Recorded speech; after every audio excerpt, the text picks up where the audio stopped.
Blissful morning உறவுகளுக்கு வணக்கம். நான் உங்கள் இயற்கை மற்றும் யோகா மருத்துவர் மீரா பேசுகிறேன். நிறைய பேர் என்கிட்ட வெயிட் லாஸ்க்கு வீடியோ போடுங்க மேம் அப்படின்னு கேட்டிருந்தீங்க. வெயிட் லாஸ்க்கு ஜென்ரலான விஷயங்களாக இல்லாமல் ஸ்பெசிஃபிக்காக ஹோப்பனோபனோ, EFT, gratitude, affirmations, chakra practices, அப்புறமா நம்ம லைஃப் ஸ்டைலை பெருசாக மெனக்கெடாமல் சின்ன டிப்ஸ் அண்ட் ட்ரிக்ஸ் மூலமாக எப்படி ஈஸியாக எஃபர்ட்லெஸ்ஸாக, நல்லா இந்த வார்த்தையை கவனிச்சுக்கோங்க, ஈஸியாக எஃபர்ட்லெஸ்ஸாக எப்படி வெயிட் லாஸ் பண்ணுறதுங்கிறதுக்காக தாங்க இந்த வீடியோ 2 பார்ட்டாக வரப்போகுது. மொதல் பார்ட்டில் சின்ன நமக்கு டிப்ஸ் அண்ட் ட்ரிக்ஸ், அதுக்கப்புறமா சக்ரா ப்ராக்டிசஸும். 2வது பார்ட்டில் எப்பயும் போல் ஹோப்பனோபனோ, கிராட்டிடியூட், இஎஃப்டி, அப்புறமா அஃபர்மேஷன்ஸோட நம்ம பார்க்க போகிறோம். 100% ரிசல்ட் தரக்கூடிய விஷயங்களை மட்டும்தான் இந்த வீடியோவில் நான் சொல்ல போகிறேன். அதை நீங்கள் ப்ராக்டிஸ் பண்ணிவிட்டு கமெண்ட் பண்ணணும், எந்த அளவு அது உங்களுக்கு மாற்றத்தை உண்டு பண்ணுச்சு அப்படின்றத. இன்னொரு முக்கியமான விஷயம், இதை எல்லாம் நம்ம செய்யறதுக்கு முன்னாடி ஒரு மைண்ட் செட் முக்கியம் இல்லையா? அந்த மைண்ட் செட், அது நீங்கள் கண்ணாடியை பார்க்குறப்போ என்ன நீங்கள் நினைக்கிறீங்க? ஏன்னா நம்ம வெயிட் லாஸ்ன்றப்போ ஃபஸ்ட்டு நமக்கு சொல்கிறது ஒன்று, யாருன்னா ஒருத்தர் நம்மக்கிட்ட சொல்லுவாங்க, என்னப்பா திடீர்னு குண்டாயிட்ட அப்படின்னு. ரெகுலராக பார்க்குறவங்க சொல்ல மாட்டாங்க, கொஞ்சம் கேப் விட்டு பார்த்தா சொல்லுவாங்க. அப்புறம் நம்ம டெய்லி கண்ணாடியை பார்க்குறோம் பார்த்தீங்களா, அவங்க தான் நமக்கு எந்த நேரமும் சொல்லிகிட்டே இருப்பாங்க. அந்த கண்ணாடி தான் நமக்கு சொல்லிகிட்டே இருக்கும், வெயிட் அதிகமாகிடுச்சு, நம்ம போடுற பழைய ட்ரெஸ்ஸஸ், ஒரு 2-3 வருஷம் முன்னாடி எடுத்த ட்ரெஸ்ஸஸ், இதுதான் நமக்கு எந்த நேரமும் அதை ஞாபகப்படுத்திகிட்டே இருக்கும். அப்போது அந்த கண்ணாடி முன்னாடி பார்க்குறப்ப உங்களுக்கு என்ன மனநிலை வேணும் அப்படிங்கிறதுக்கான தனி வீடியோவே நான் கொடுத்துருக்கேன். அதுக்கான லிங்க்கை நான் டிஸ்கிரிப்ஷன்லையும் கமெண்ட்லையும் பின் பண்ணியிருக்கேன். கண்டிப்பாக பாருங்கள். அதை இதை இன்க்ளூட் பண்ணால் அதுவே 10-15 நிமிஷம் ஆகிடும், பெரிய வீடியோ ஆகிடும். அந்த மைண்ட் செட்டை அந்த கண்ணாடி முன்னாடி நீங்கள் பார்க்குறப்ப என்ன நினைக்கிறீங்க, பேசுகிறீங்கன்றதை மாற்றாமல் நீங்கள் என்ன பயிற்சி பண்ணாலும் ரிசல்ட் வராதுங்க. ஜானேர்னா முழம் சுருக்கிற கதையாக தான் இருக்கும். அதனால் முதல்ல அதை சேஞ்ச் பண்ணிக்கோங்க. அதுக்கப்புறமா இது எல்லாத்தையும் கண்டினியூஸாக பண்ண ஆரம்பிங்க. நீங்கள் எதிர்பார்க்காம உங்களுடைய வெயிட் குறைய ஆரம்பிக்கும். ஐடியல் பாடி வெயிட் நீங்கள் ஈஸியாக அச்சீவ் பண்ணலாம். ரொம்ப நாள் கழிச்சு ஒரு ஃப்ரெண்டை பார்க்குறீங்க, பார்த்துட்டு என்னப்பா திடீர்னு இவ்வளோ வெயிட் போட்டுட்டேன், முன்னாடியெல்லாம் இவ்வளோ இல்லையே, வெயிட் ஒல்லியாக தானே இருப்பேன், என்ன ஆச்சு அப்படின்னு கேட்குறப்போ அவங்க சொல்லலாம், இல்லைப்பா வீட்டில் அம்மா அப்பா தாத்தா பாட்டி எல்லாமே கொஞ்சம் வெயிட்டு தான், அதான் ஓவர் த இயர்ஸ் அதே எனக்கு ஹெரிடிட்ரி இல்லையா, வெயிட் போட்டுட்டேன் அப்படின்னு சொல்லலாம். இல்லை நான் குழந்தை பிறந்ததுக்கப்புறம் எனக்கு வெயிட் போட்டுட்டேன், சிசேரியன் அதனால் வெயிட் போட்டுட்டேன்னு சொல்லலாம். ஹார்மோன் சேஞ்சஸ் இருக்குது, பிசிஓடி இருக்குது, இல்லை வேலையில் நிறைய வெளியே சாப்பிட்ற மாதிரி ஆயிடுச்சு, என்னால் கேர் பண்ணிக்க முடியல என்னால், அதனால வெயிட் போட்டுட்டேன்னு சொல்லலாம். இல்லைனா தைராய்டு, வேறு எதனா ஹார்மோனல் இஷ்யூஸ், அதனால் வெயிட் போட்டுட்டேன்னு சொல்லலாம். இல்லை நான் சில மருந்து எடுத்துட்டு இருக்கேன், அதோட சைடு எஃபெக்ட்ஸ்னு சொல்லலாம். இப்படி பல காரணங்கள் இருக்கலாங்க. எல்லா காரணமும் உங்களுக்கு தெரிஞ்சிருக்கும். பர்ஃபெக்டாக அவங்க எதனால தனக்கு வெயிட் போட்டுச்சுன்றதை அனலைஸ் பண்ணி வச்சிருப்பாங்க, காரணங்கள் கண்டுபிடிச்சி வச்சிருப்பாங்க. அதனால நம்ம அந்த காரணங்களுக்குள்ள இன்டெப்தா போக வேண்டாம். எல்லாருக்கும் இப்போ அதை பத்தின அவேர்னஸ் இருக்கு. அதுக்கான சொல்யூஷனை நம்ம பார்க்கலாம். இப்போ இந்த மாதிரி இருக்கே, எங்கேருந்து நான் ஆரம்பிக்குது வெயிட் லாஸ்க்குன்னா, திடீர்னு பார்ப்போம் நிறைய இடத்துல இந்த சேலஞ்ச் போட்டிருப்பாங்க, 100 days சேலஞ்ச், 1 month சேலஞ்செல்லாம் இருக்கும், செய்வோம். சரி, ஜிம்முக்கு போவோம். எதை ஆரம்பிச்சாலும் நம்ம ஆரம்பத்தில் நல்லா செய்வோங்க, போக போக விட்டுடுவோம். நம்ம ரொட்டீனில் அதை ஃபிக்ஸ் பண்ணவே முடியாது. சரி, எடுத்ததுமே அந்த அளவு போகாம நம்ம சின்னதாக சில விஷயங்களை நம்மளுடைய அன்றாட வாழ்க்கையில மாற்றுறது மூலமாவே நமக்கு வெயிட் லாஸை ஈஸியாக அச்சீவ் பண்ண முடியும். முதல்ல நமக்கு தேவை சங்கல்பம். எதனால் இதை நான் செய்கிறேன், எதனால் அந்த வெயிட் லாஸ் எனக்கு தேவை அப்படின்றத நம்ம பாசிட்டிவாக மோட்டிவேட் ஆகி நம்ம ஃபஸ்ட்டு சங்கல்பம் பண்ணணும்.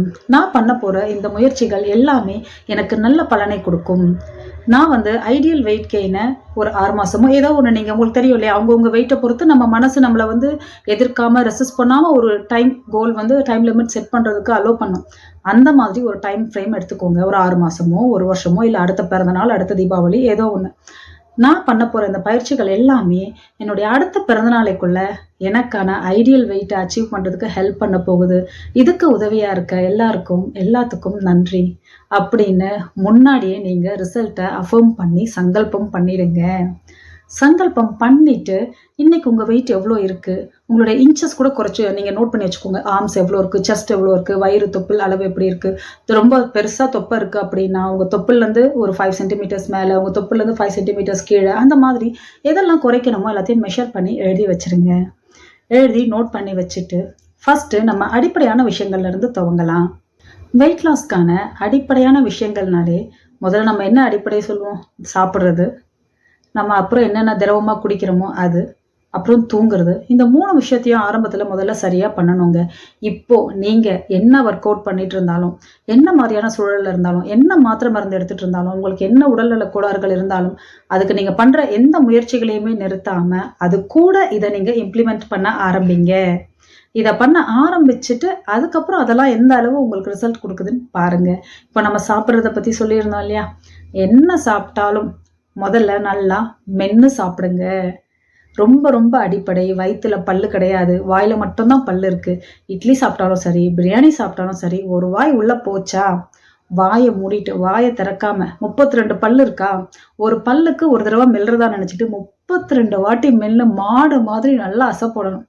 வாயில உங்களுக்கு அந்த ஒரு வாய் இதுவே அந்த எச்சில்ல கலந்து அப்படியே வாய் கொள்ளாது. அப்புறம் தாங்க முழுங்கணும். கஷ்டமா தான் இருக்கும். சொல்றது ஈஸி. எனக்குன்னாலும் சொல்றது சிரமம் தான். ஆனா செஞ்சு தான் ஆகணும்.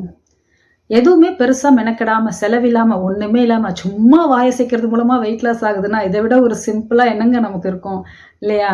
அப்போ இதுதான் ஃபர்ஸ்ட் ரூல். எப்ப சாப்பிட்டாலும் இந்த ஃபோன் பார்த்துட்டு சாப்பிடுறது, பேசிட்டு சாப்பிடுறது, படிச்சுட்டு சாப்பிடுறது, டிவி பார்த்துட்டு சாப்பிடுறது எதையுமே செய்யாதீங்க. முதல்ல ஒரு வாய் வச்சுட்டோமா, அந்த சாப்பாட முதல்ல பிளஸ் பண்ணிடுங்க. நல்ல ஆரோக்கியத்த குடுக்கறதுக்கு. பிளஸ் பண்ணிட்டு, நன்றியுணர்வு வெளிப்படுத்திட்டு, நல்லா வாயில மென்னு சாப்பிடுங்க. இது ஃபர்ஸ்ட். அடுத்து எப்ப தண்ணி குடிச்சாலும் பொறுமையா சிப் பண்ணி அதுவும் எச்சிலோட கலந்து குடிக்கிற மாதிரி பாருங்க. கண்டிப்பா ஒரு நாளைக்கு நீங்க 3 லிட்டர் தண்ணி குடிச்சே ஆகணும். இந்த தண்ணி நம்ம குடிக்கிறது நம்ம உடம்புல ஜீரணம் நல்லா ஆகுறதுக்கு, டாக்ஸின்ஸ் வெளியேறதுக்கு, மெட்டபாலிசம் நார்மல் ஆகுறதுக்கு, உடம்பு இயக்கமே நல்லா நடக்கணும்னா தண்ணி நல்லா இருக்கணுங்க. புரியுதுங்களா? அப்போ கண்டிப்பா எவ்வளவு தண்ணி குடிக்கிறீங்கன்னு மெஷர் பண்ணுங்க. குறைஞ்சது 3 லிட்டர் ஆச்சும். உங்க வேலை, தேவை, உடல் நலத்துக்கு ஏத்த அளவு நீங்க குடிக்கணும். அடுத்து இந்த மென்னு சாப்பிடுறத சொன்னோம் இல்லையா? சாப்பிடுறப்போ நீங்க பாதி வயிறு உணவால சாப்பிட்டுருங்க. கொஞ்ச நேரம் கழிச்சு கால் வயிறு தண்ணிய குடிச்சிருங்க. கால் வயிறு எப்பயும் காலியா வச்சிருங்க. எப்பவுமே வயிறு ஃபுல்லா சாப்பிடாதீங்க. இப்ப நம்ம வாய மூடி மென்னுட்டே சாப்பிடுறப்போ நமக்குள்ள ஒரு சின்ன ஏப்பம் வரும். அந்த ஏப்பம் வந்துட்டா அதுக்கப்புறம் தட்டுல எவ்வளவு மிச்சம் இருக்கோ அதை நம்ம சாப்பிடக்கூடாது. அது இன்னொரு ட்ரிக். போதுங்களா? நம்ம உடம்பு போதும்னு சொல்றதுக்கு. சோ சாப்பிடுறத நல்லா மென்னு சாப்பிடணும். அளவு கம்மியா சாப்பிடணும். தேவையான அளவு தண்ணி குடிக்கணும். இதுவே உங்களுடைய ஜீரண மண்டலத்துக்கு தேவையான ரெஸ்ட்டையும் கொடுத்துரும். சரியா செரிக்கிறதுக்கான வழிமுறையை ஏற்படுத்தி கொடுத்துரும். சாப்பிடுறது நல்லா அப்சார்ப்ஷன் ஆகணும் இல்லையா? உள்ள உங்களுக்கு சத்துக்கள் சேரணும் இல்லையா? அதுவும் தி பெஸ்டா நடக்குங்க. அடுத்து இதே சாப்பிடுற விஷயத்துல என்ன அப்படின்னா, நைட்டு சீக்கிரமா சாப்பிட்டுறணும். 7:30 மணிக்குள்ள சாப்பிட்ற பாருங்க. நம்மளுடைய ஜீரண மண்டலத்துல அந்த ஃபயர் சொல்லுவோம் இல்லையா? அக்னி, ஜெட்ராக்னின்னு சொல்லுவாங்க. அந்த ஜீரண மண்டலத்துக்கான அக்னி நம்மளுடைய இந்த இயற்கையோட இந்த சேர்ந்தது தாங்க. இப்போ சூரிய உதயத்துல இருந்து அது அப்படியே பீக்ல ஆக ஆரம்பிக்கும். மத்தியானம்லாம் நல்லா ஹைல இருக்கும். சாயந்தரம் நைட் ஆக ஆக சூரிய அஸ்தமனம் ஆக நம்ம வயிற்றுக்குள்ள இருக்க அந்த ஜீரண அக்னியும் அப்படியே மந்தமாக ஆரம்பிச்சிரும். அப்போ நைட்டு நீங்க லேட்டா சாப்பிடுறது உங்களுக்கு என்ன ஆகும் அப்படின்னா, தூக்கத்தை கெடுக்கும். சரியா செரிக்காது. அடுத்து உங்க லிவருக்கு தேவையான ரெஸ்ட் கிடைக்காது. நைட்ல தான் நம்மளுடைய லிவர் இந்த டீடாக்சிஃபிகேஷன் இது எல்லாமே நமக்கு ரெஸ்ட் எடுக்கும்போது தாங்க நடக்க ஆரம்பிக்கும். அது எல்லாமே கெட்டு போயிடும். என்னைக்கோ ஒரு நாள் அது வேற. நம்ம ரொட்டீனே இப்படித்தான் அப்படின்றது வேற. என்னைக்கோ ஒரு நாள் நடக்கிற விஷயங்களை பத்தி கவலைப்படாதீங்க. சந்தோஷமா செஞ்சிருங்க. என்னைக்கோ ஒரு நாள் நல்லா சாப்பிட்றோமா, ஃபங்க்ஷன், பண்டிகை, அதை பத்தி கவலைப்படாதீங்க. அடுத்து உங்க ரொட்டீன் ஒன்று எஸ்டாப்ளிஷ் பண்றீங்க இல்லையா? அதுல இது எல்லாத்தையும் நீங்க கவனம் வச்சு பண்ணணும். நைட்டு சீக்கிரமா சாப்பிட்டுட்டு ஒரு 2 மணி நேரத்துக்கு முன்னாடியே தூங்குறதுக்கு சரியாப்பா சாப்பிட்டுட்டு நல்லா நிம்மதியா தூங்கி எந்திரிங்க. எப்போ நீங்க படுத்தாலும் காலையில சீக்கிரம் 6 மணிக்குள்ள எந்திரிக்க பாருங்க. அதே மாதிரி நைட்டு எப்போ படுக்கிறோன்றதையும் அதுக்காக 12 மணி 1 மணின்னு எடுத்துடக்கூடாதுங்க. கண்டிப்பா 10 to 10:30க்கு படுத்துருங்க. காலையில 6 மணிக்கு முன்னாடி எந்திரிச்சிருங்க. இது நேச்சுரலா இதை நீங்க ஃபாலோ பண்றது, இந்த பயாலஜிக்கல் கிளாக்கை ஃபாலோ பண்றதே உங்களுக்கு வெயிட் லாஸ் மட்டும் இல்லைங்க. உங்க உடம்புல இப்ப வேற என்னென்ன ஜீரண கோளாறுகள் இருக்கோ, வேற என்ன மாதிரியான தொந்தரவுகள் இருக்கோ எல்லாத்தையுமே சரி பண்ணக்கூடிய ரொம்ப அடிப்படையான விஷயம். ஆனா இதைத்தான் நம்ம கண்டுக்கவே மாட்டோம். இதைத்தான் நம்ம ரொம்ப கஷ்டமா நினைப்போம். யாராச்சும் ஒரு மாத்திரையை கொடுத்து போட்டுக்கப்பா, காலையில ஒரு கைப்பிடி மாத்திரையை போடுனா கூட போட்டுக்க நம்ம ரெடியா இருப்போம். இல்லைங்க, நோ ஷார்ட்கட்ஸ். இதை நீங்க சேஞ்ச் பண்ணி பாருங்க. கண்டிப்பா எல்லாமே சேஞ்ச் ஆக ஆரம்பிச்சிரும். ஓவராலாக நம்மளுடைய வெயிட்டை குறைக்கிறதுக்கு மட்டும் இல்லாமல் ஸ்பெசிஃபிக்காக நம்ம தொப்பையை குறைக்கிறதுக்கும் நம்ம வயிற்றுக்குள்ளே இருக்க முக்கியமான ஜீரண உறுப்புகள் கல்லீரல் மண்ணீரல் எல்லாத்துக்குமே குடல் சம்மந்தமாக எல்லாத்துக்குமே உங்களுக்கு அங்கே இருக்க இன்ஃப்ளமேஷனை குறைக்கிறதுக்கும் அதுக்கான சர்க்குலேஷனை அதிகரிக்கிறதுக்கும் அதுக்கான மெட்டபாலிசமை இம்ப்ரூவ் பண்ணுறதுக்கும் ஒரு சிம்பிளான டெக்னிக் இருக்குன்னா அதுதாங்க ஈரத்துணி போடுறது. ஒரு டவல் எடுத்துக்கோங்க. நம்ம ஒரு டர்க்கி டவலாக இருக்கலாம், எந்த டவலாக வேணா இருக்கலாம். நார்மலாக டேப் வாட்டரில் நினச்சி பிழிஞ்சிட்டு காலையில் எந்திரிச்சு ப்ரஷ் பண்ணிட்டு பாத்ரூம் போயிட்டு வந்துட்டு அந்த டவலை நினைச்சு நல்லா பிழிஞ்சு இந்த அளவு பேக் மாதிரி போட்டு வயிறு மேல தொப்புளுக்கு மேல போட்டுட்டு ஒரு 20 நிமிஷத்துல இருந்து அரை மணி நேரத்துக்குள்ள உங்க டைம் எவ்வளோ இருக்கோ அலாரம் வச்சு படுத்துக்கோங்க. அந்த டவல் எப்படி இருக்கணும்னா உங்க அடிவயிறையும் கவர் பண்ணியிருக்கணும், தொப்புளுக்கு மேலேயும் ஒரு 2-3 இன்ச் கவர் பண்ணியிருக்கணும். வயிறை சுத்தி கட்டணும்னு அவசியம் இல்லைங்க. சும்மா நாளா மடிச்சு இப்படி வச்சு வயிறு மேல இப்படி வச்சிங்க அப்படின்னாலே போதும். போட்டுட்டு 20 நிமிஷம் கழிச்சு அலாரம் வச்சு எடுத்துருங்க. அடிவயிறு சூடு எடுத்துரும். ஏற்கனவே நான் சொன்ன எல்லா உங்களுக்கு நான் பலன்களையும் அது கொடுக்கக்கூடியது. எப்படி சாப்பிடணும், எப்படி தூங்கணும், எப்படி தண்ணி குடிக்கணும், இது கூட நம்ம இந்த ஈரத்துண்டு இதையும் போட்டிங்க அப்படின்னா நேச்சுரலாகவே உங்கள் உடம்புல இருக்க அந்த மெட்டபாலிசம் வந்து சேஞ்சஸ் ஆக ஆரம்பிக்கும். இது கூட உங்களால் என்ன மாதிரியான ஒர்க் அவுட் பண்ண முடியுமோ அந்த ஒர்க் அவுட் எல்லாம் பண்ணிட்டே வாங்க. சிம்பிள் வாக்கிங்காக இருக்கலாம், யோகாவாக இருக்கலாம், ஜிம்மாக இருக்கலாம், பிளாட் எதுவாக வேணா இருக்கலாம். உங்களுக்கு முடிஞ்சதை அதை நீங்கள் செய்துட்டு வாங்க. செய்ய முடியலனாலும் அதுக்காக கில்ட் மோடுக்கு போயிடாதீங்க. இதையெல்லாம் நான் செய்துட்டு இருக்கேன்ப்பா, செய்யாத ஒரு விஷயம் எனக்கு பலன் தரப்போதில்லை, செய்கிற எல்லா விஷயங்கள்ல இருந்தும் எனக்கு பலன் கிடைக்கும் அப்படின்ட்டு ஒரு நம்பிக்கையோட பாசிட்டிவாக அடுத்த முயற்சிகளை செய்ய ஆரம்பிங்க. இப்போது முக்கியமான இது நம்ம சக்ரா ப்ராக்டிசஸ். எல்லா சக்ராஸுமே எப்பயுமே நமக்கு பேலன்ஸ்டாக தாங்க இருக்கணும். நம்ம இந்த எல்லா நார்மலாக உடல் நமக்கு நல்லா இருக்கணும் அப்படின்னா. ஆனால் இப்போ முக்கியமாக இந்த வெயிட் லாஸ்க்காக அதே சமயத்தில் தொப்பையும் ஸ்பெசிஃபிக்காக குறையிறதுக்காக ஒரு சக்கரா ப்ராக்டிஸ் இருக்குன்னா அது மணிப்பூர சக்கரத்துக்கான பயிற்சிகள் தான். இந்த மணிப்பூர சக்கரம் தான் பார்த்தீங்கன்னா நம்ம எந்த ஒரு விஷயத்தையும் செய்யணும்னா நமக்கு ஒரு உந்துதல், ஒரு உத்வேகம், ஒரு கான்ஃபிடென்ஸ் இதெல்லாம் கொடுக்கறது இந்த மணிப்பூர சக்கரம் தான். அடுத்து இந்த மணிப்பூர சக்கரத்துக்கான தத்துவம் பார்த்தீங்கன்னா நெருப்பு தத்துவம், ஃபயர். சரிங்களா? நெருப்பு தேவையற்ற விஷயங்களை எரிக்கக்கூடியது இல்லையா? நமக்குள்ள இருக்க தேவையற்ற குணங்களை, பயத்தை எரிக்கிறதுக்கும், நமக்குள்ள இருக்க தேவையற்ற கொழுப்பு, தேவையற்ற விஷயங்களை உடல் நலமாகவும் இருக்கட்டும், மனநலமாகவும் இருக்கட்டும், தேவையற்றதை எல்லாத்தையுமே எரிக்கணும்னா மணிப்பூர சக்கரம் பேலன்ஸ்டா இருக்கணுங்க. அதுக்கு 2 சிம்பிளான பயிற்சிகளை பார்க்கலாம். மணிப்பூர சக்கரம் இருக்கிறதுக்கான இடம் நம்மளுடைய தொப்புளுங்க. சில இதில் பார்த்தீங்கன்னா தொப்புளுக்கு கொஞ்சம் மேலே இருக்குது அப்படின்னும் சொல்லுவாங்க. நம்ம கன்ஃபியூஷன் இல்லாமல் எக்ஸாக்டாக நம்ம தொப்புளையே மணிப்பூர சக்கரத்தோட இருப்பிடமாக நம்ம எடுத்துக்கலாம்.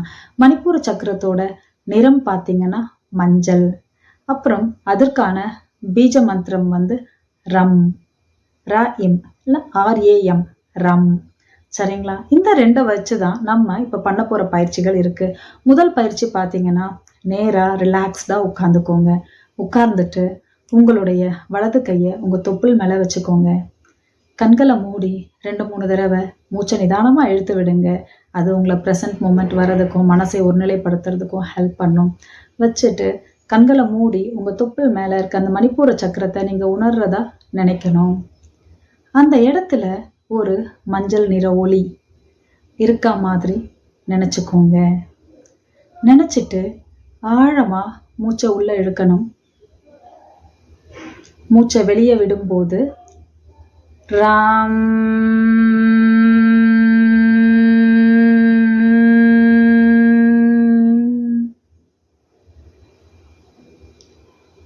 ராம்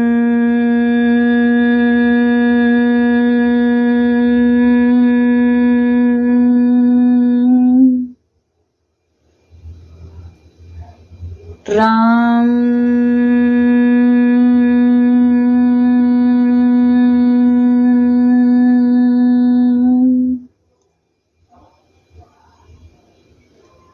இந்த மாதிரி 3 தடவையிலிருந்து 7, 9, 11 எத்தனை தடவைகள் வேணும்னாலும் அந்த பீஜ மந்திரத்தை பொறுமையா நிதானமா உச்சரிங்க. இது சொல்லும்போது உங்களுடைய மணிப்பூர சக்கரம் பேலன்ஸ் ஆக ஆரம்பிக்கும். இப்போ உங்களுடைய மணிப்பூர சக்கரம் உங்களுடைய உடல்ல இருக்க தேவையற்ற கொழுப்புகளை எரிக்கிறதா நினைக்கணும். அதற்கு மனசார நன்றி சொல்லுங்க. என் உடலில் உள்ள தேவையற்ற விஷயங்களை, தேவையற்ற கொழுப்புக்களை, நச்சுக்களை எரிப்பதற்கு நன்றி, அழிப்பதற்கு நன்றி அப்படின்னு நினச்சிட்டு உங்க உடல் முழுவதும் அந்த மந்திரம் அப்படியே பரவி நம்மளுடைய இந்த ஃபயர் தத்துவத்தோட, இந்த நெருப்பு சக்தியோட ஆற்றல் பரவுறதா நினைக்கணும். ரிலாக்ஸ், ரிலாக்ஸ், அவ்வளோதாங்க. இது கூட உங்களுக்கு பார்த்தீங்கன்னா இன்னும் அந்த கோபம், உங்களுக்கு தேவையற்ற உணர்வுகள் இருக்கு இல்லையா, பயம், எதுவாக இருந்தாலும் அதையும் எரிக்கிறதா நீங்கள் நினைக்கலாம். அதற்கும் நீங்கள் நன்றியை சொல்லலாம். வெயிட் லாஸ் பண்ணுறதுக்கு மணிப்பூர சக்கரத்துக்கான ப்ராக்டிஸில் இது 2வது முறைங்க. முதல் முறையில் நம்ம பீஜ மந்திரம்லாம் யூஸ் பண்ணி பண்ணோம். எனக்கு அந்த மந்திரம் சொல்லி அது மாதிரி பண்ணுறதுல எனக்கு கொஞ்சம் சிரமமாக இருக்குங்க. எனக்கு அது மாதிரி வேண்டாம், மந்திரம் இல்லாமல் ஏதாச்சும் செய்கிற மாதிரி இருக்கா அப்படின்ட்டு சிலர் ஃபீல் பண்ணுவீங்க இல்லையா, அதுக்காகத்தாங்க இப்போ பண்ண போகிற ப்ராக்டிஸ். இந்த ப்ராக்டிஸ் மட்டும் அந்த முதல் சொன்ன அந்த பீஜ மந்திரம் சொல்கிற ப்ராக்டிஸோட சேர்த்தும் இதை பண்ணலாம். ரெண்டும் ஒன்றாவே பண்ணலாம். இல்லை ஏதாச்சும் ஒரு ப்ராக்டிஸாக பண்ணாலும் போதும். ரெண்டுமே சமமான பலன்களைத்தான் கொடுக்கும். நீங்க ரிலாக்ஸ்டா உட்கார்ந்துட்டு சூரிய வெளிச்சத்துல பண்ண வேண்டிய ப்ராக்டிஸுங்க இது. வெயில் இருக்கப்போ நல்லா ஒரு சேர்லையோ இல்லை நீங்க எப்படி வேணா நீங்க உட்கார்ந்துக்கலாம். அந்த ஒரு ஜன்னல்ல கூட உங்க மேல அந்த சூரிய ஒளி பட்டா போதும். அந்த சூரிய ஒளி நம்ம மீத படுறத ரிலாக்ஸ்டா உட்கார்ந்துட்டு அனுபவிங்க. கண்களை மூடி மனசுல நன்றி உணர்வோட அந்த சூரியனோட கதிர்கள், அவரும் நெருப்பு தத்துவத்தோட இதுதான் இல்லையா, நெருப்பு தான் இல்லைங்களா சூரியனும். அந்த ஆற்றல், அந்த சூரியனோட ஆற்றல் உங்களுக்குள்ள பரவுறத கவனிங்க. உச்சந்தலை முதல் உள்ளங்கால் வரை அந்த ஆற்றலை உள்வாங்குங்க. கண்களை மூடி அந்த சூரியனோட ஆற்றல் மூச்சை இழுக்கும்போது உங்களுக்குள்ள உங்களுக்குள்ள நல்ல விஷயங்கள் எல்லாத்தையும் சூரியனோட ஆற்றலை நிரப்பி வெளியே நீங்கள் மூச்சை வெளியே விடும்போது உங்களுக்குள்ள இருக்க தேவையற்ற பயம், கவலை போன்ற எல்லா உணர்வுகளையும் வெளியே கொண்டு போறதா நினைங்க. அடுத்து மூச்சை உள்ள இழுக்கும்போது உங்களுடைய கையை இது ஆரம்பத்துல இருந்தே உங்க மணிப்பூர சக்கரத்து மேல வச்சுக்கலாம். மூச்சை உள்ள இழுக்கும்போது இந்த சூரியனின் ஆற்றல், என்னை நேசிப்பதற்கு நன்றி, என்னை குணப்படுத்துவதற்கு நன்றி, என் ஆற்றலை அதிகரிப்பதற்கு நன்றி, என்னை நேசிப்பதற்கு நன்றி அப்படின்னு நினைக்கணும். மூச்சை வெளியே விடும்போது எனக்குள்ள இருக்க கவலை, பயம், கோபம் போன்ற தேவையற்ற உணர்வுகளை வெளியேற்றுவதற்கு நன்றி அப்படின்னு நினைங்க. மூச்சை உள்ள இழுக்கும் போதெல்லாம் என் ஆற்றலை அதிகரிப்பதற்கு நன்றி, என்னை நேசிப்பதற்கு நன்றி, என்னை குணப்படுத்துவதற்கு நன்றி, என் ஆற்றலை அதிகரிப்பதற்கு நன்றி. இந்த மாதிரி ஜென்ரலாக நீங்கள் சொல்கிறப்ப எதை நம்ம சொல்லணும், எதை நம்ம சொல்லக்கூடாது, அந்த மாதிரி கன்ஃபியூஷன் இல்லாமல் பொதுவாக உங்கள் உடல் நலத்திற்கு தேவையான எல்லாத்தையும் நீங்கள் இந்த டேர்ம்ஸில் நீங்கள் கவர் பண்ணிடுறீங்க. இது மாதிரி 5 நிமிஷமோ 10 நிமிஷமோ இல்லை 9 தடவை 11 தடவை இல்லை உங்கள் மனசுக்கு சமாதானம் ஆகுற வரைக்கும் இதை நீங்கள் செய்யலாம். செய்து முடிச்சதும் கைகளை எடுத்துட்டு ரிலாக்ஸ்டாக உட்கார்ந்து உங்களுக்குள்ள அன்பு, நிம்மதி, சந்தோஷம் எல்லாமே அதிகரிக்கிறத உணர்ந்துட்டு அதுக்கப்புறம் மெதுவாக நீங்கள் எந்திரிச்சு உங்கள் வேலையை பார்க்கலாம். இது ரொம்ப பவர்ஃபுல்லான ப்ராக்டிஸுங்க.